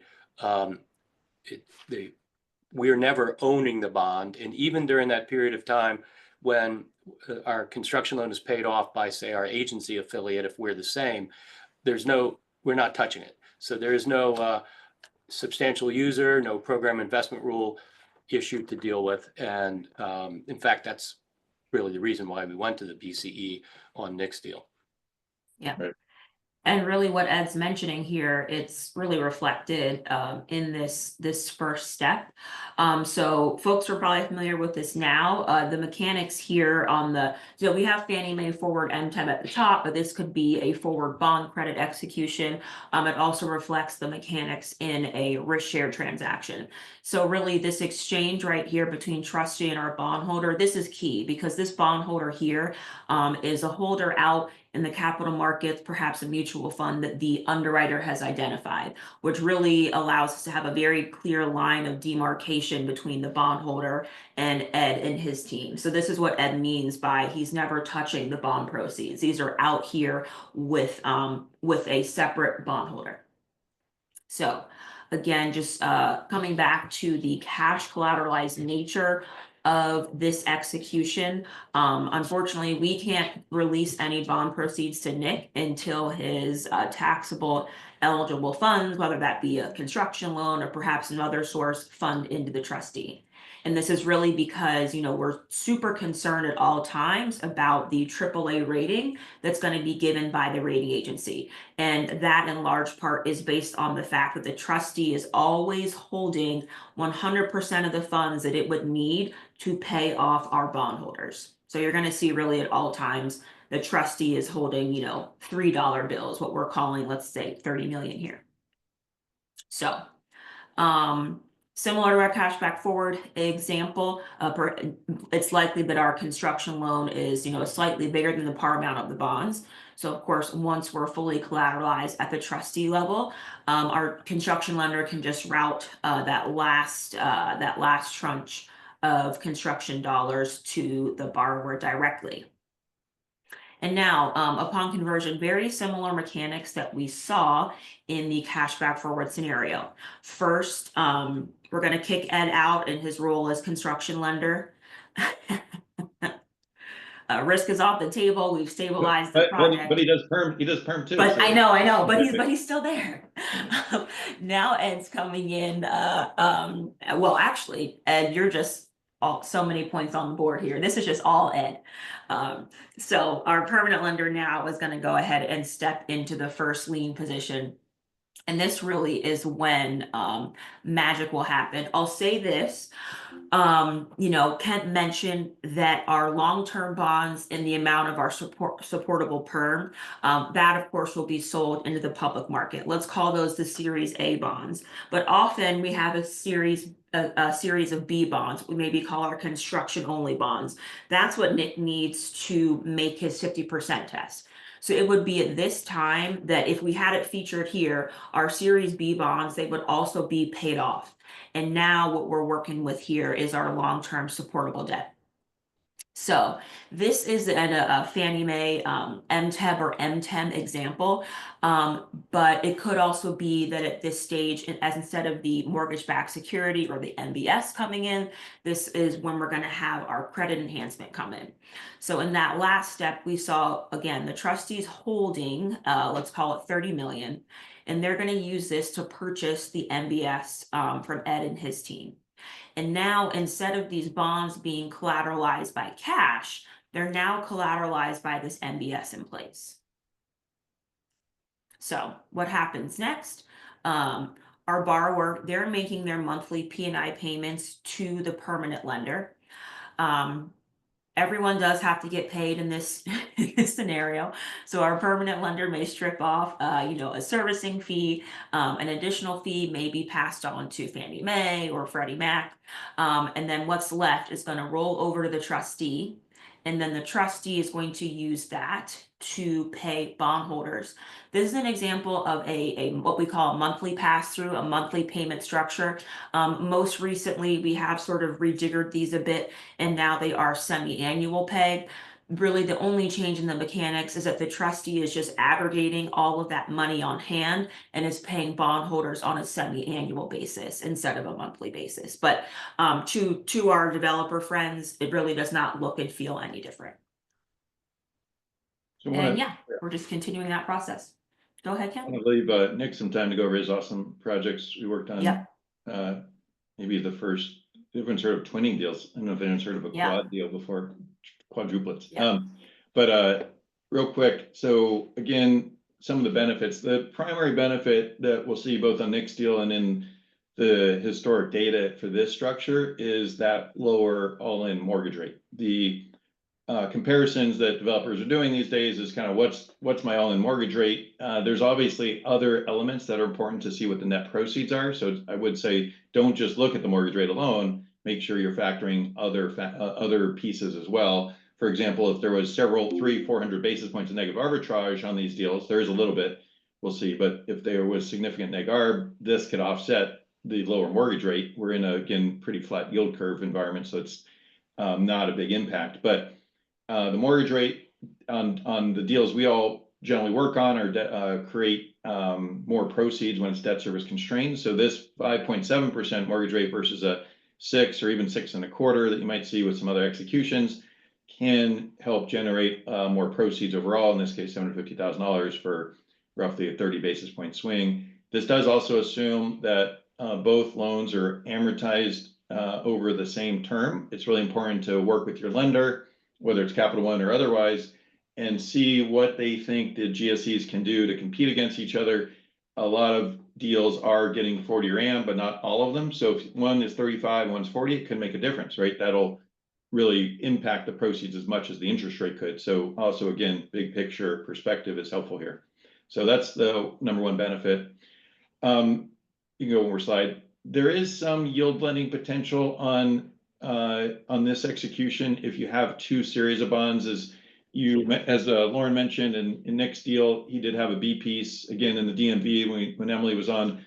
We do see bonds that are generally well in excess of the perm to get to that 50% test. So you can again, checking with bond counsel, sometimes use that positive earnings on the B bonds to offset the negative earnings on the A bonds. You'll see in this case that drops or creates an additional savings of around $108,000 or really reduces the amount of neg arb that's applicable otherwise. And equity, very similar. You're getting both the construction interest in basis as well as the bond interest in basis. Again, talk to your equity investors and accounting firms, make sure they all fully understand the implications here. Since the bond coupon is a little higher than what we discussed in the cashback forward, in the structure during the construction period, the equity here is actually generated more than the equity from the construction loan. But again, it can be a pretty substantial amount of additional sources here.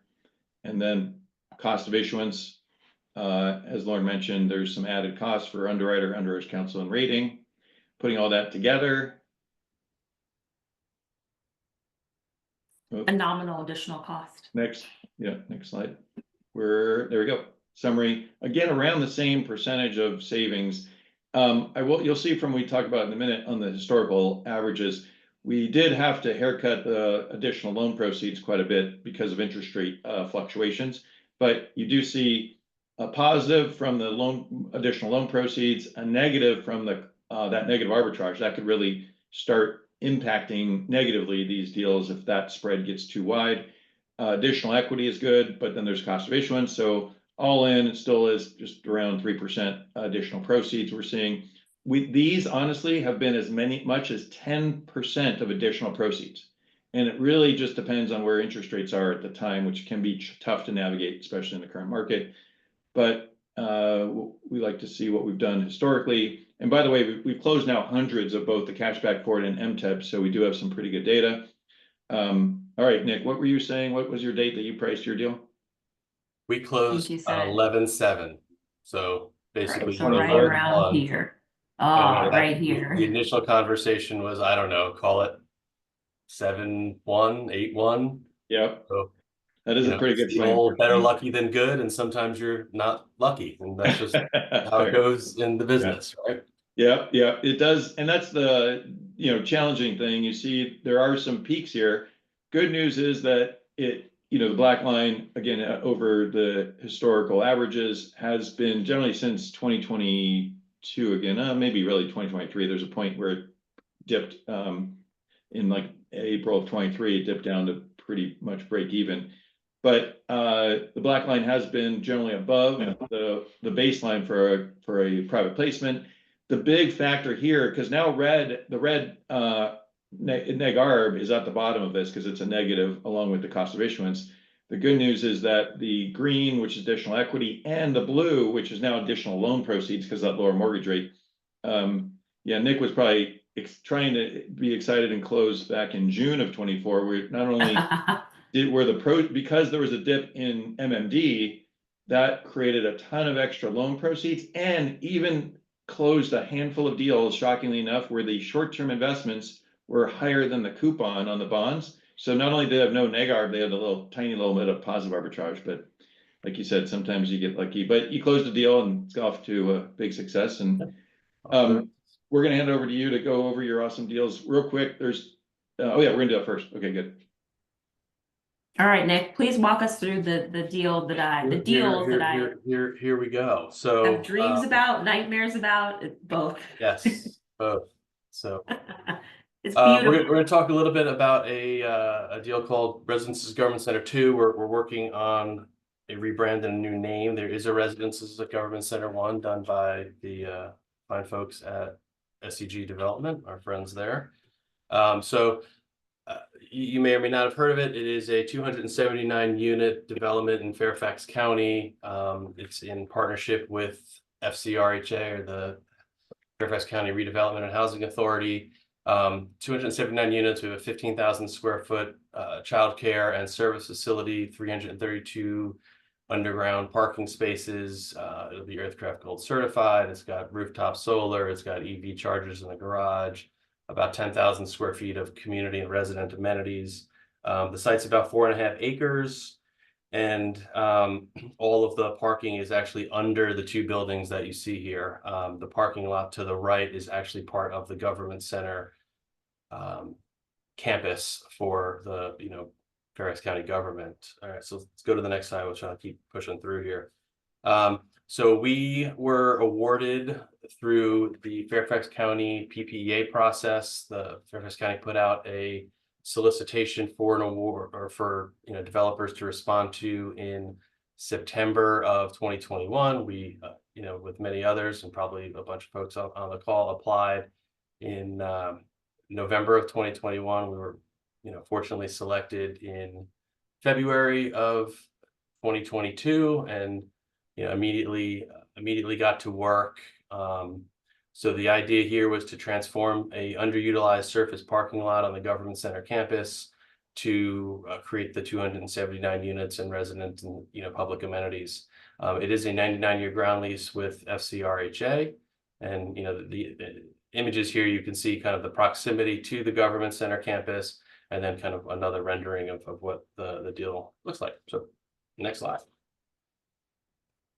Here's where crazy. Here's where it starts to get fun, right? So when we initially started thinking about how we were going to do this, I'll be honest, this concept of the quadruplets didn't exist. We were going to do a standard 9-4 twin deal, like has been done in Fairfax County in Northern Virginia for years now, and is kind of almost required if you're interested in winning 9% tax credits, at least with the previous version of the QAP. And as you all know, in 2022, late 2022, right? We were just getting out of COVID, insurance costs were running, operating costs were starting to run, construction costs were running, all of these sort of things. And we had a conversation with our partners at the county about, what the subsidy funding need was going to be. And their response was, there are a lot of needs right now. And we said, all right, let us go back to the drawing board and see how we can, carve this thing up and make it a little bit easier. So what we ended up doing was coming up with this structure that was 2 9/4s, right? Which we fondly called the quadruplets, where the northern building was going to be a 9/4 and then the southern building was going to be a 9/4. Somewhere along the line, I thought it was a really good idea to close all of them at the same time, which was pretty wild. I think the calculation on that was 996 legal documents we were finalized, executed on During the fourth 100% quarter at that. to get to closing. So as you can imagine, it was pretty crazy. We created 4 condos with a separate condominium for the garage. And, this gave us a couple of different benefits, right? So the first was we were able to optimize all 4 phases to make sure we scored well on 9% deals. We won a 9% carry forward award in 2023, and then needed to win another one in 2024 for the southern building to pull off the kind of quad structure. We were fortunate enough to be able to do that.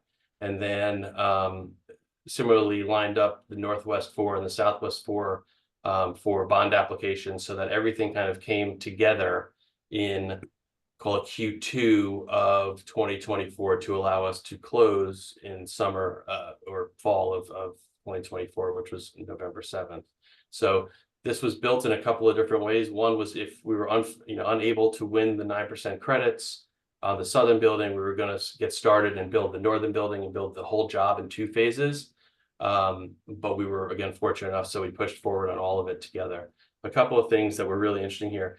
We made a decision at LAC that we were going to go forward as soon as we saw that we were kind of in the money on the Northeast 9. So we released all of the funding for all of the building plans, all of the engineering documents, all the civil, everything, and pushed for it at risk in an effort. We really wanted to execute as quickly as we could for our partners at Fairfax. So we did that. We paid fees. We closed on our site, or pulled our site plan permits in late June of 2024 to do some grandfathering, which again required another outlay of cash by the firm to make sure we can not have to go back to the drawing board and start over. As you can imagine, when you have 4 deals going on at the same time, every change ripples through all 4 of them. So you want to really try to limit that as much as possible. So as we were working through all of this, we started to have our conversations about our ultimate structure and what we were going to do. And that's where we, our initial plan was to go with the Freddie Tell. We're in partnership with Ed and his team at Capital One, and Hudson was our syndicator there. So we had started having conversations with the issuer and kind of ran into a bit of a roadblock where we couldn't use the Tell because of the substantial issuer and investment rules. I know Ed and his team have been successful in working through those with others, but in this instance, we couldn't. And kind of almost early August, we pivoted into the credit enhanced bond structure. And that had some really wild and kind of unintended kind of consequences. The first being we were unable to rate lock until we got much closer to closing, right? Essentially, we had to get through all of our investment committees. And if you remember anything about mid-fall last year, the rates in September were really, really good. The rates in October, they weren't on the perm loan. So you'll see that they started to run up, and we, if we had the ability to do a kind of a standard Freddie Tell rate lock when we got near our floor, the economics of the deal would look a little bit different. We can go to the next slide. So we went through, I think Lauren and Kent and team literally rewrote the BCE docs for Freddie. So if you ever use that structure, you're welcome. They did a great job, and I think we paid for it. So that'll work. So here's kind of quickly what it looks like. And I wasn't sure if I was gonna put this up, but I want everybody to kind of see the power of these structures. So here's all 4 deals lined up next to each other, and I'm sure you're all screenshotting it right now to figure out what it's going to be, but we're going to send you the slides anyway, so you don't need to.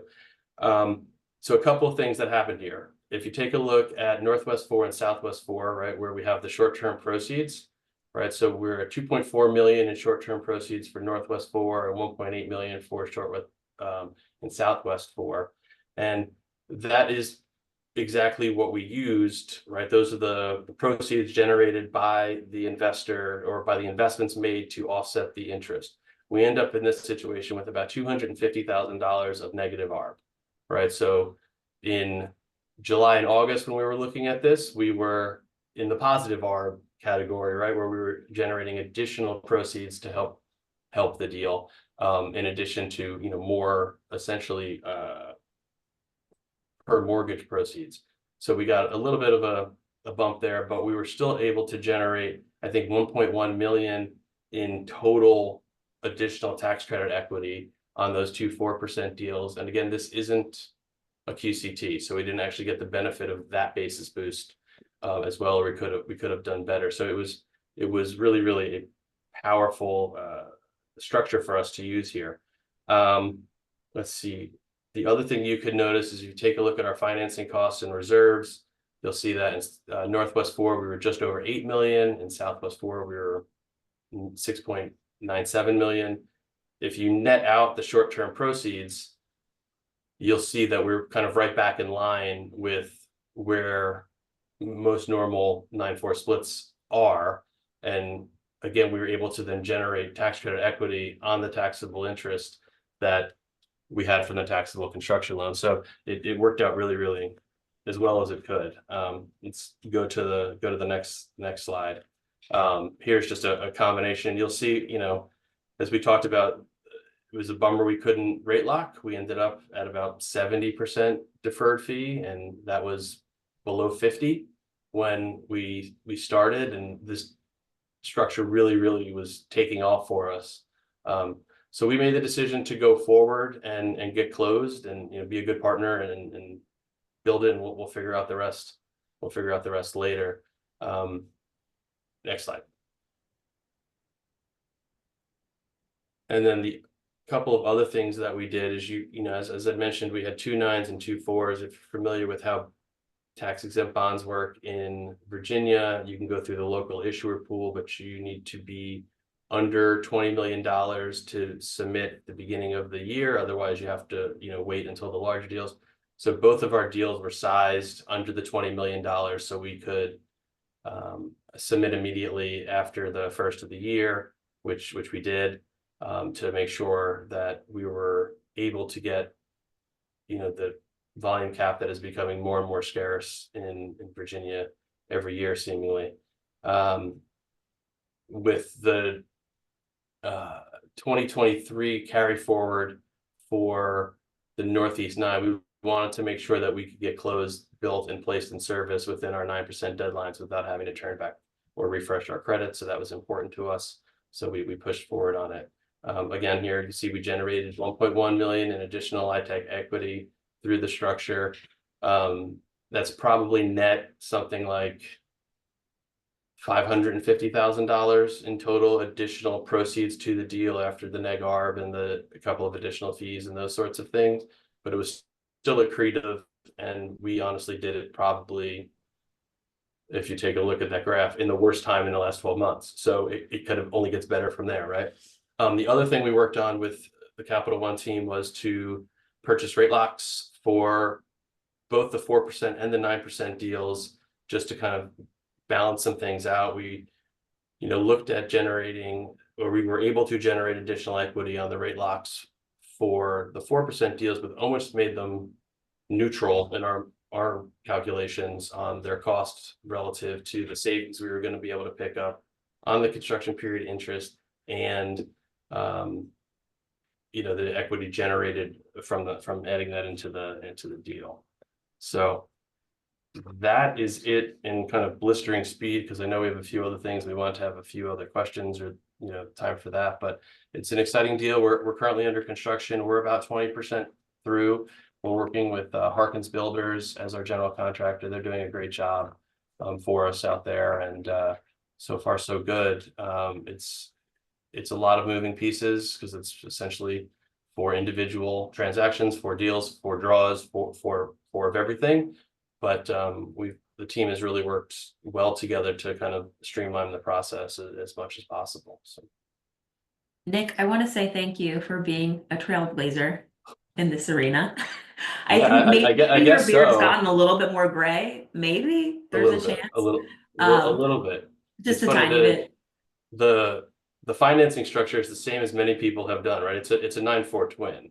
Right. It's just 2 of them, right? And the trailblazing really came less on the twinning portion of it and more on the integration portion of it, and kind of putting all of those things together, which, honestly, we couldn't have done without the folks at Tiber and Capital One and Hudson and the 17 other attorneys that were on each call to make this thing happen. So it really has been a great team effort. We're really proud of what we've been able to accomplish so far, and excited to deliver the 279 units as we promised. And Nick and Ed, I think if I'm not mistaken, right, Freddie still only will approve this on a case-by-case basis, but it is a similar execution to, as I mentioned, what Fannie's offered in the capital markets in terms of execution, if you can get the same underwriting terms. And you got 40-year AM on these?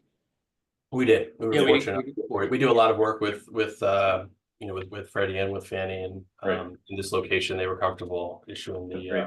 40-year AM. Yeah, real quick, Thanks I so think much, we have Nick. maybe 1 or 2 more slides. Yeah. So yeah, we wanted to, a lot of people see these executions and think they're great, but they do, paying attention, they do say, oh, wait, you're increasing basis. Do I have to go back to the issuer and get more volume cap? And the answer is not necessarily, especially on new construction deals. One seldom known aspect is that earnings on bond proceeds actually get to count in the numerator for your 50% test. So we just ran an example. If you just did the normal tax sum structure at $30 million with an aggregate basis of 56.6 and started off at 53%, a little tight, but still not unusual in the current market. If you added the cashback structure in either of these executions, your bond interest that would be added typically would be about 1.9 million. And then looking at the draw schedule and the current interest rate environment on the earnings, the deals are generally earning about $1 million of earnings that get to be added to the numerator. So as long as that earnings amount is at least 50% of the increase in the denominator extra basis, you're going to be not either at the same or even potentially a little more cushion than where you started. So a lot of people that are worried about this, it is something to focus on, but with a draw schedule, you can determine if you're. And lastly, in some markets like California and Georgia and others, we've worked with developers that aren't actually doing the 266 election. They're using a structure purely to give themselves more cushion on the 50% test. You can see the same result starting at 53% if you just added the earnings but didn't take the extra interest and basis, which you have the ability not to do. Then it can add almost 2 points of additional cushion, which is nice. Well, this is in the weeds, but I don't know, Nick, did you guys have any soft funds in your deal? Probably not too many, huh? $25 million from Fairfax County. Oh, beautiful. So you did. Just So a when little you do bit. have, when you do have soft funds, and I'm sure Ed's happy to give whatever construction loan needs you need out there to deals. But when you detach the bonds from the cash collateral from the construction loan, and it's not a private placement, you can use cheaper alternative sources of collateral to get access to those bonds. So when you do have soft monies in your capital stack, the structure adds some ancillary benefits. It could reduce or defer draws on the usually higher construction loan and get that closer to your perm levels. Oftentimes, you're still going to be bridging equity or other things, so the construction loan may still be supersized, but it may not be quite as high if you're bridging. You don't have to bridge some soft funds if those can be used as collateral. So when you start working out your capital stack and source and uses and the timing of those, it's important to see if there are other funds that can be used for that. And it can save a decent amount of interest overall based on where the construction rates are these days. So Kent, I thought we were friends, and you keep trying to give away my construction loan and the interest that helps drive the bank's ability to do more deals, but that's I know you're a big picture guy, Ed, so I know you like to do what's best for the deal, and you'll get 3 deals out of it instead of just one, so it's all good. You make it up in volume. The last thing we've talked about a few times now, and we'll certainly open up for questions if you can have any, is the program investment issue that Nick had to navigate with Fairfax County, and Ed has to probably navigate on many of his deals, where if the equity investor is also the bond purchaser, it triggers this limitation, oddly enough, on the issuer fee. So if you do have that, having the same group in both roles can be very beneficial, but it also can lead these extra, tax issues that you want to make sure you work with bond counsel, the issuer, and others to see what are the options to get around it. Some issuers are flexible and have some ways to work through it. Others might have a little more strict requirements. So just something to flag early on if it does result or contemplates the same group. Yeah, we have a number of structures we've worked on, and including some last minute how the TEL loan and the note and the government note get exchanged. But Maryland CDA, we'll give them a little plug, came up with a pretty elegant solution after years of making it tough to get those done. Yeah. And they'll just defer their fee above the 12.5 basis points until after, say, we use a Freddie TEL, till after Freddie takes delivery. They'll still get paid, but they'll defer it. And that has worked pretty well in the last year or two. That structure has been. Yeah, we've seen that with a few other issuers as well. And we don't, I think, have to go through this. I'll have more. We could stop the slides, but I think, and there is some. I think there might be. What's the next slide? I think we were done. Oh, good. Yep. Yeah, and there are, to your point, we've done that with a few issuers around the country. There are a few. DCHFA, I think, has other and allowed the cashback forward to use it to navigate the program investments, as well as some of the local issuers like Fairfax and others. So there's various ways to address it if need be. So Lauren, I think the last slide just showed our contact information and a few. Yeah. Yes, and I've already closed the PowerPoint slide, but we'll be sending this around after the presentation. All of our contact information is on there. Certainly really encourage folks to reach out. We know we've covered a lot of information in 2 hours, but we certainly appreciate folks, for joining us, sort of hear, the update on the state of things concerning bonds and affordable housing in the DMV. And I guess we'll hang on to see if there's maybe any additional questions. Yeah, I don't know if Courtney or our friends at Hander. We'll give it a few minutes to see if there's any questions, and then we'll close it out. Great. We'll reach out if you guys have any offline, if you have any other questions that come up with, but appreciate everyone's time. Thanks for joining us. And also wanted to shameless plug for Typer Hudson, wanted to remind folks that we do offer free bond trainings for folks. Again, this is a lot of information, but we're more than happy to, get on a Zoom with you for an hour or more to sort of like nerd out and run through these things in great detail. So if that interests you, just shoot Kent or I a note and we'll be happy to set it up.